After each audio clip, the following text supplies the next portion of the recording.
দবকাটো বলিছে নিৰ্বাচনী গৰম বতাহ সংখ্যালঘু প্ৰধান এলেকাত উন্নয়নৰ শ্লোগান লৈ নিৰ্বাচনী প্ৰচাৰ বিজেপিৰ সংখ্যালঘু নেতাৰ বিজেপিৰ দুই সংখ্যালঘু নেতা হবিব চৌধুৰী আৰু বিলাল উদ্দিনে চলাইছে ব্যাপক নিৰ্বাচনী প্ৰচাৰ মিত্ৰদলৰ প্ৰাৰ্থীক জয়ী কৰাই বিজেপিৰ ভেটি মজবুত কৰিবলৈ সংখ্যালঘু ভোটাৰক আহ্বান বিজেপি নেতাদ্বয় মানুহ কংগ্ৰেছৰ পিছে পিছে ঘূৰি আছে এইখিনি মানুহক কংগ্ৰেছক ভোট দি কোনো লাভ নাই কংগ্ৰেছে 1 টকাৰ এটা অনুদান দিব নোৱাৰে যিবিলাক অনুদান আহি আছে সবখিনি ডাইৰেক্ট গভৰ্ণমেণ্টৰ থ্ৰুতে আহিছে গভৰ্ণমেণ্টৰ মানুহৰ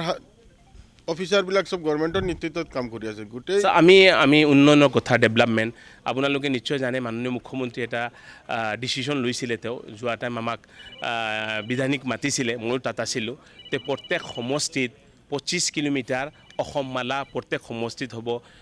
এতিয়া 126টা যদি 25 কিলোমিটাৰ কৈ যদি